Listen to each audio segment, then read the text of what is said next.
What is up, Lori Krueger and Lauren Holiday? Thank you guys so much for joining me today. We are so glad to be here. Yeah, thank you for having us. So, incredible guests. I'm so happy. But I would love to kick it off with the question I ask every guest on this podcast. So, Lauren, I'll start with you.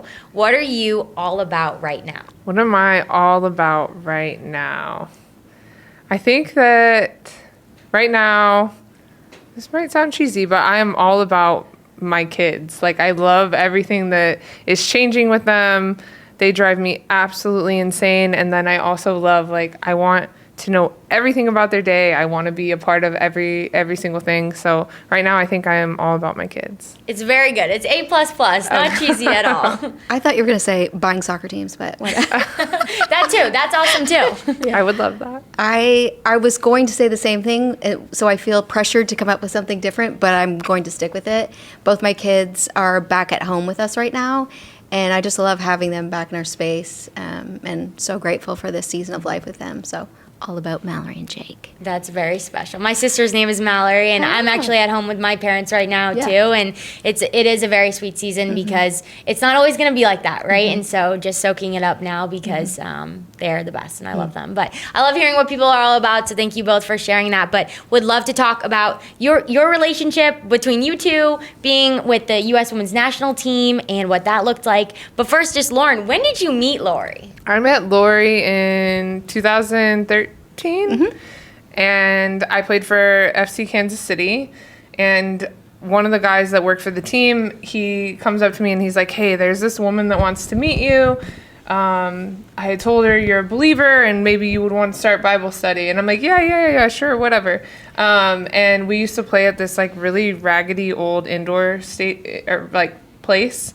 And here comes Lori, and I got to meet her, and we started just talking about, our faith, and really just her family being in Kansas City and me just moving there.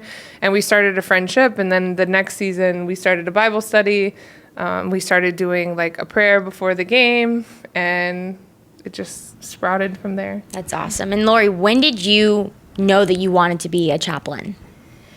I would say in the early 2000s, I got a phone call to see if I would serve the WNBA team in Connecticut.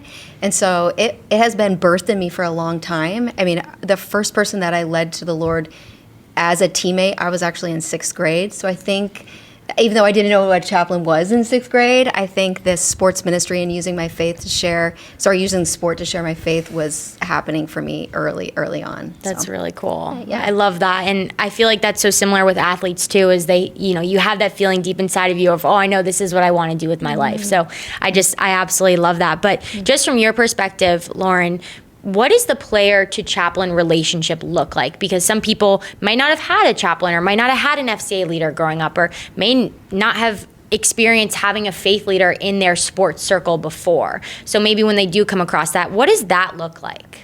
Yeah, so it's interesting. When I played for the under-20 national team, I was in high school, my senior year of high school. We played in Russia in the World Championship, and when we were training for the World Championships and everything, our coach was very, very intentional about praying with us, about Bible studies, about all of us knowing the Lord. And the way that he lived his life, I would say, was exuberant and with a lot of joy. And I remember being on that team, and all of us followed him like ducklings. And I remember being on that team, and all of us were like, whatever he has, we want it. He was the most fun coach and also the most intense and competitive. He had all of it. And so that was the closest thing I had ever had to a mentor, a chaplain, something that he brought us together, to pray, to learn about the Lord. And then when I met Lori, it was a completely different season of my life. I had given my life to the Lord fully. Even though I had known Jesus, I had never lived for Jesus until I had met Tim on the national team. And then I'm in a different place of leadership, where I'm already praying with the national team before games, and I'm the one leading it. And then I meet Lori, and I'm like, oh my gosh, I have someone that's pouring into me.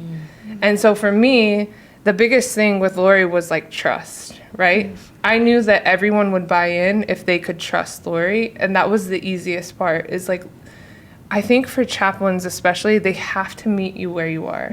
Especially if you want to get to players who don't know Jesus. They're not necessarily going to be living every way the right way. And even the Christians on the team might not be perfect. They aren't perfect. None of us are. But a chaplain that comes in and says, hey, I see you and I'm here. You don't have to change anything. You're still welcome to come into my community. You're welcome to come to my home. You're welcome for me to love on you. I think that's the biggest thing that I learned from Lori is she wanted nothing in return. She just wanted to be there for us. That's awesome. And when you see Lauren pouring into her own teammates and then you get to pour into her, what does that look like from your perspective, from the chaplain to the athlete? Having a player on your team like Lauren is a game changer for ministry, period, because everyone already respects her, already trusts her. It just opens up ministry, if you will, because Lauren would bring non-believing players over to our house for, dinner or to watch a World Cup game or an Olympic game of the men's, of course. She was playing on the women's. And so it creates more spaces to actually serve everyone, which is what, is a true desire of a chaplain. Like, I don't just want to serve the believers on the team. I want to serve everybody.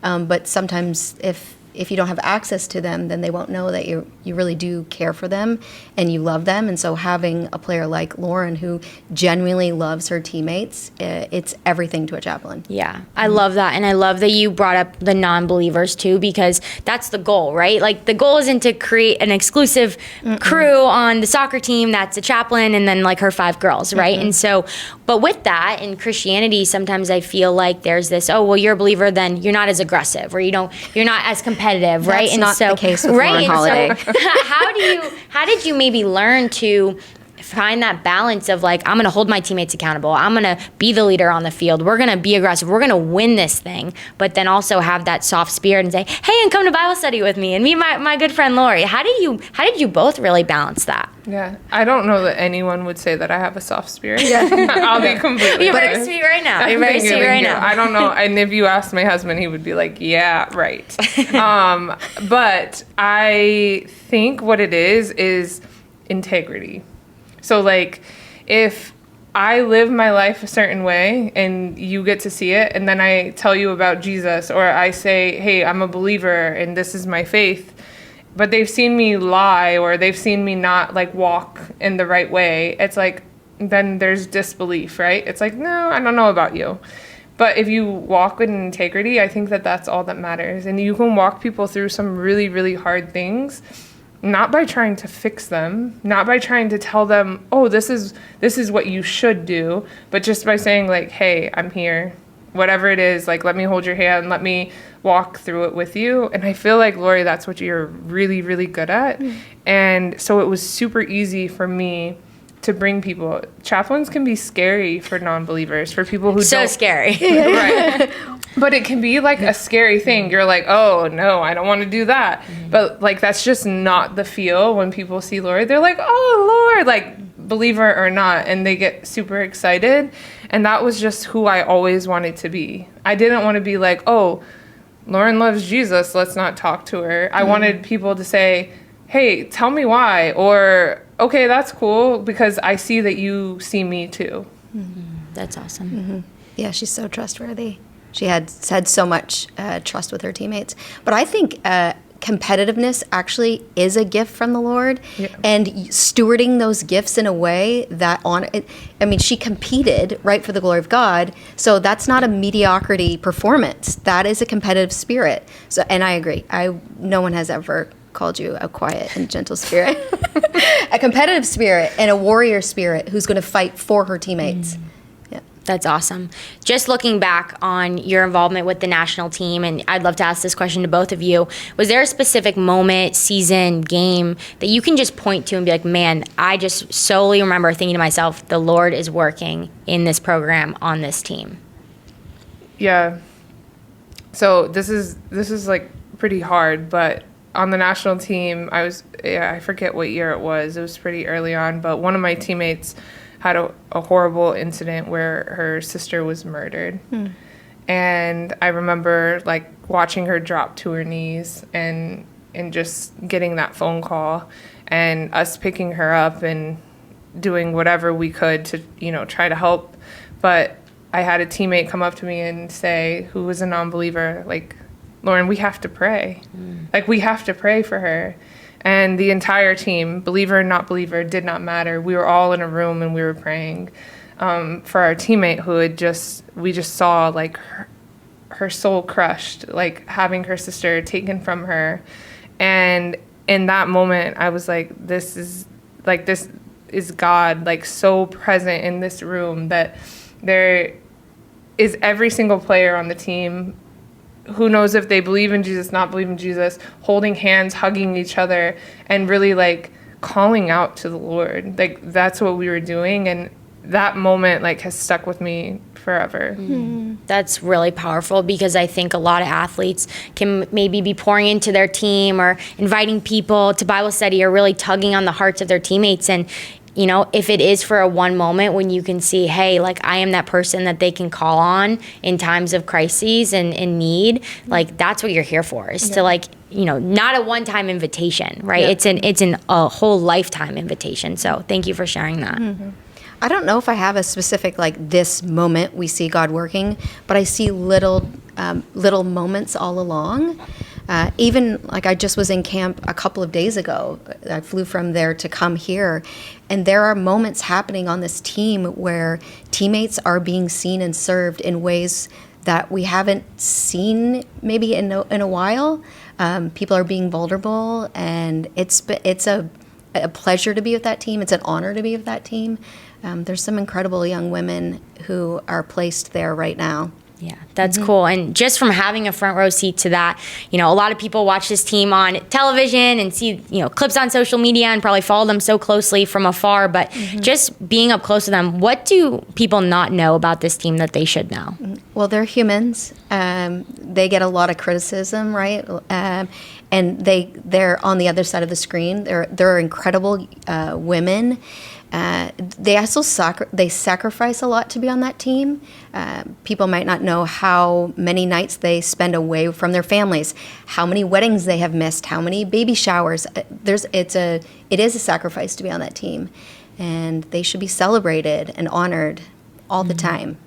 I've heard that. They're just humans too, a lot, from actually an Ohio State football player who they won the national championship this year, and everybody's, there's celebrities on campus. There's celebrities in Columbus and Ohio as the state, right? And so I think that's so important, because when you only know someone from the screen, you can feel so distant to them. But like he said this, and it will stick with me forever. He's like, we slip and fall the way everybody else slips. So I was like, that was a really good like visual. Like, wow, I slip really ugly. Like that makes sense. So I love that you brought that up. But Lauren, I would just love to know, was there ever a specific verse or a phrase? And I know chaplains have a big role in this, of maybe coming up with something that a team can get behind that you remember from your career that really stuck with you or really motivated your team in a specific season.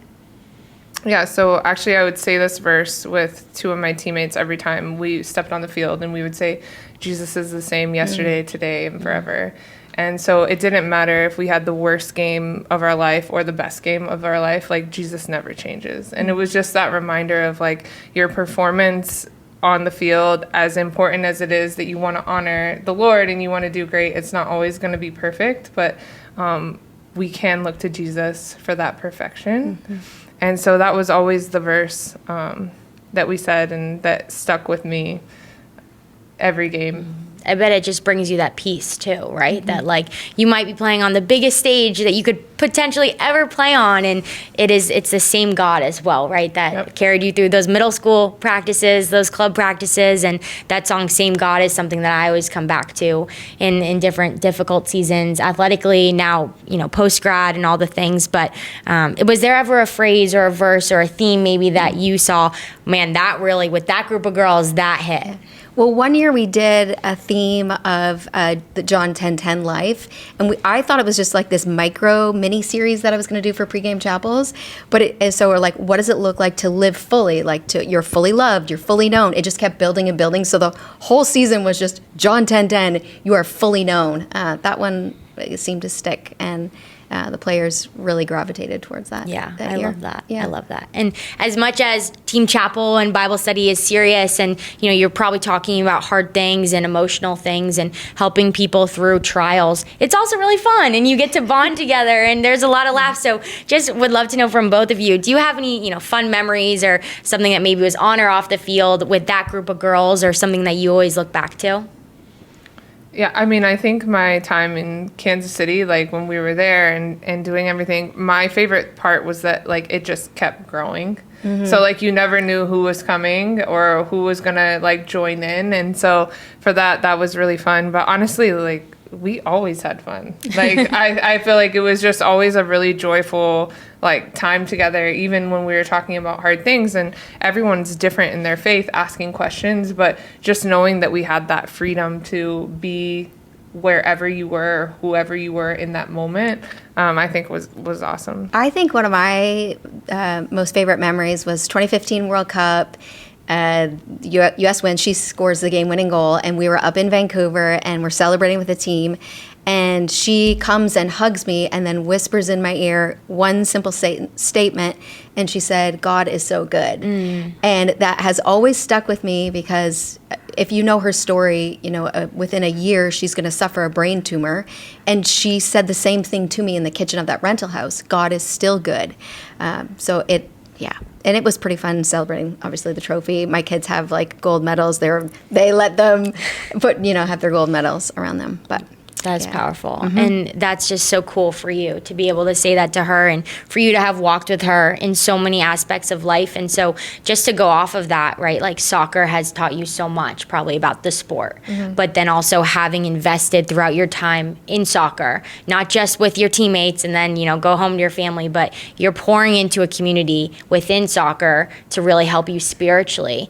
And how has that helped you through the trials that life brought you outside of soccer, and how the relationship you built with Lori and just with the girls that you can relate to on a faith level?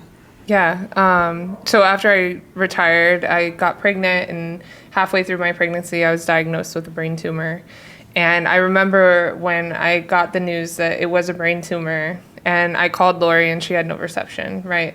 So I was making sure that my family knew, and then I knew I needed to tell Lori, because she had already been praying for me that I was having weird symptoms and things happening. And she's like, "I have no service." And I'm like, "I think you need to sit down for this, but I have a brain tumor."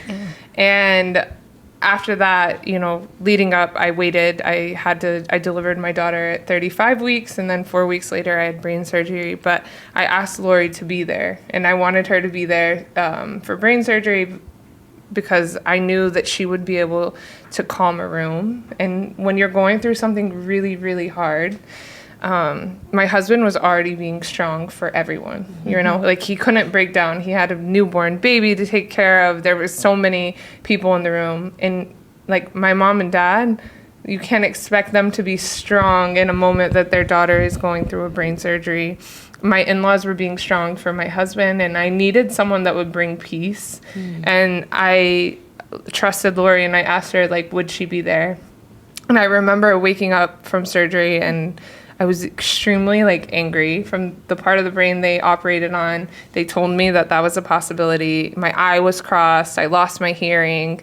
And I remember, like, just asking you to pray, and I wanted her to pray for me, and just knowing that she was there in that moment, and it was just her and I, and there was no pressure, but it was like that, like all has to do with soccer. Like soccer brought her into my life, and we were able to build this bond that, like, on my worst day, I wanted her by my side. And I feel like that is just so telling of Jesus, because like on our worst day, we should want Jesus by our side. And on our best day, we should want Jesus by our side. So I think that that's just a really cool picture of our relationship.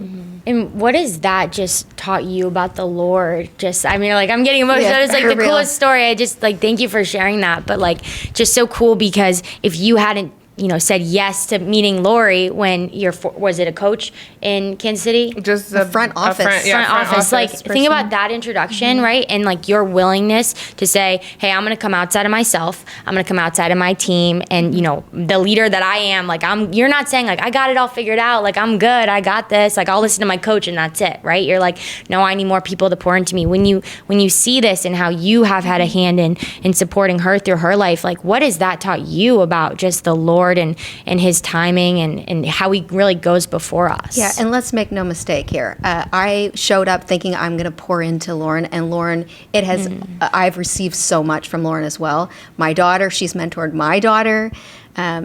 I think saying yes to opportunities that the Lord has for you is literally the best. We had no idea when we met that we were starting a chaplain's ministry. We thought we were two girls meeting and maybe doing Bible study on a team. But the Lord always has something more in store for you. And I could tell you story after story where you think you're showing up for one thing and it's just more and another layer and another layer.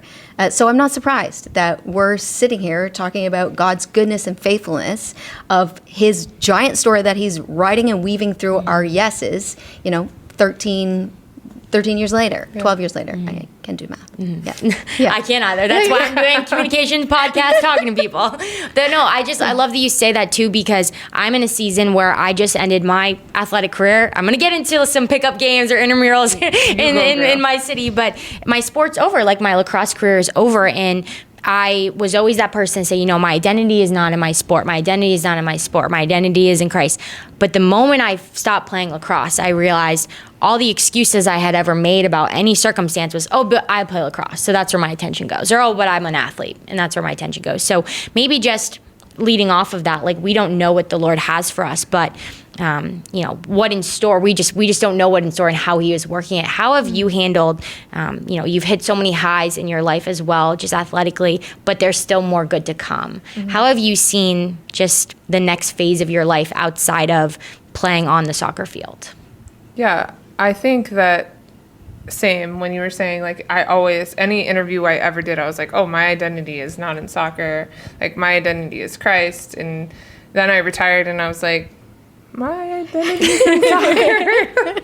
Like, I still love Jesus, but like, who am I without soccer? I have no idea. Like, I just don't know. Am I good at anything else other than soccer? Like, maybe, but at that level, no. Am I the best in the world at anything else other than my sport? And I think that that's what athletes go through in an identity crisis is, like, we are praised for everything. There is a measurement for everything. If you're good, if you're starting, if you're not, if you're on the bench, there is a measurement. And that you're playing well when you score, when you messed up, there is a measurement for everything.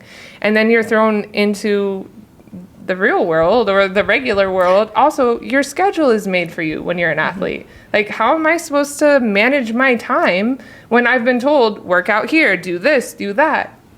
And so that was like a huge transition for me of like, wait, my identity was in my sport, but I don't think it's a negative, because the reason you got to that level was obviously God had put something inside of you to want to like be excellent. And I think that that's what God wants from us.